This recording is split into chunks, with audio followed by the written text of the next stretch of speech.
How's it going? This is Hoiman, and today we're taking a look at the S.H.Figuarts Tyrannoranger. So for the box, you have a really large window to see the figure inside, and then that extends onto the side with a picture of the figure. Pretty similar on the other side.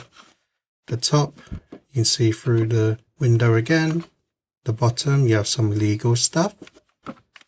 And in the back, you have various pictures of the figure and some more legal stuff at the bottom.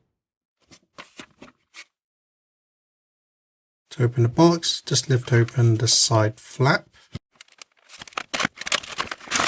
And then lift open the front cover. And there's the figure all together with his accessories. So first you do get some instructions showing what the figure comes with and how to operate the accessories. So here's the actual figure, and as expected from Figuarts, it's just an overall great sculpt. Really good attention to detail and really represents the character really well. So for the head, I feel that they've definitely captured the lightness of the helmet really good.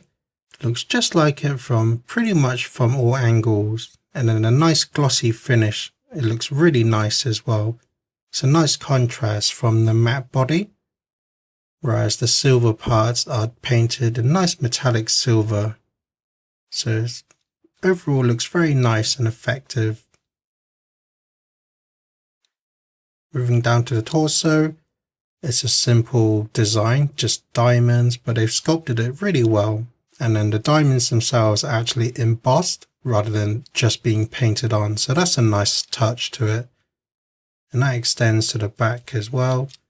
And then to the shoulder parts here. And then the belt itself, really well sculpted. They've captured all the details in the belt buckle.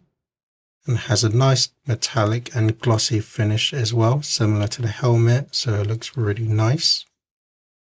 And then the forearms are well sculpted with the painted on diamonds as well. And then moving down to the legs, very simple sculpt, but again, the diamonds are very nice and clean for the most part. And then there's even some wrinkles in the boots as well to make it look a bit more realistic. And that continues on to the actual shoes as well. And then the soles have a nice kind of semi-glossy finish as well. So for articulation, the neck is on a double ball joint, so he can look down about that much, look up that much, tilt his head side to side as well as twist, and then the shoulders are on a deep ball joint that connects deep into the torso, and then this floating piece of the shoulder cups around the joint to hide it. But despite that, you still get a lot of range of motion, and you can tell by how the shoulder piece follows with the arm to make it look a bit more natural.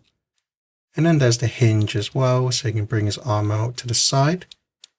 You can bring his arm forward as well as back, and he does have the bicep swivel, and then double jointed elbows, and then he's got the ball jointed wrists as well.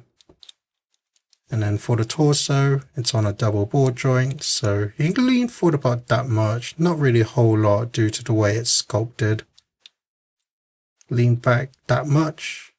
You can lean side to side as well as twist. For the hips, they're on ball joints that can be pulled down, so you can kick about that far to the side, kick forward that much, kick back that much, and then he has the thigh swivel, and then double jointed knees, although it looks really odd to me how this part of the leg really sticks out when you bend the leg, so I'm not too sure what happened there with the engineering. And then he's got ball jointed ankles, you can go back that much, bend forward that much, you can tilt side to side as well as twist, and then he's got the toe hinge as well. And then the actual holster on his belt is on the ball joint, so you can just kind of swivel it around however you like. And it is a softer material as well, so it's quite flexible. So as expected from Figuarts, he pretty much has all the range of articulation you'd expect, and due to his simple design, you can get some really dynamic poses with this figure. But that's the figure. Let's take a look at the accessories. So for hands, he comes with a pair of fists, and this is where it gets kind of strange. So he first comes with these pair of hands to hold his weapon, which is quite a narrow fitting.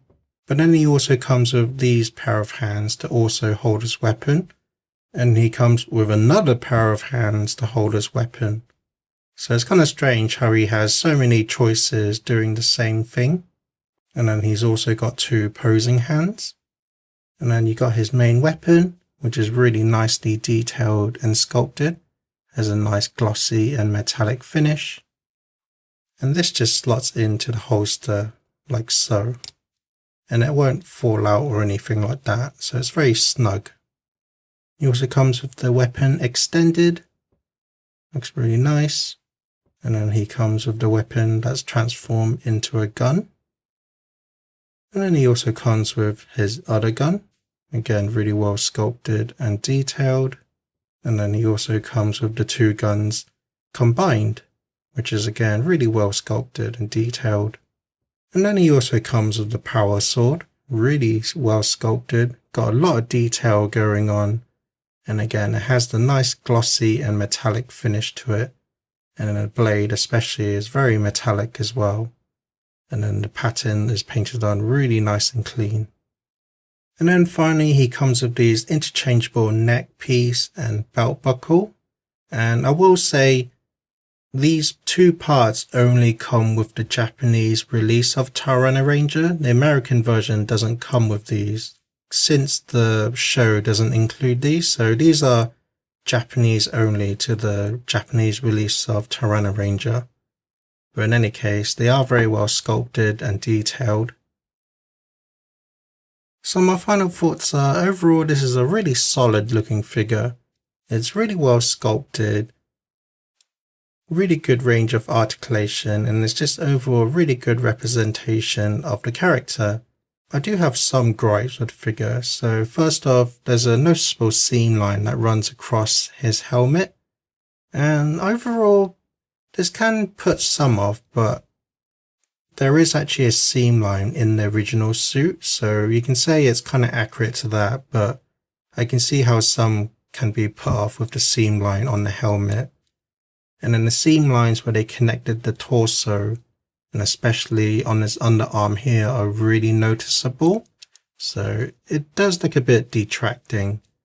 And like I already mentioned with the knees, for whatever reason, whenever you bend the knee, it really sticks this part out.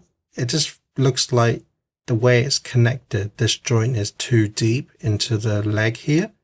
So considering that this isn't the first Sentai figure, the older Sentai figures didn't have this problem, so I am a bit confused on why it happened to this figure in particular. It just looks really odd to me. Doesn't really look that natural. But again, there is the seam line that runs down his thigh as well, which is quite noticeable.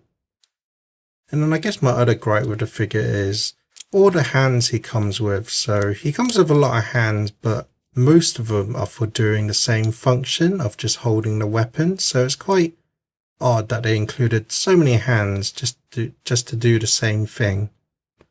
But other than that, he's still really a nice figure. It comes with good range of accessories, and is overall, I'd imagine, it's going to be a very nostalgic figure for all the 90s kids.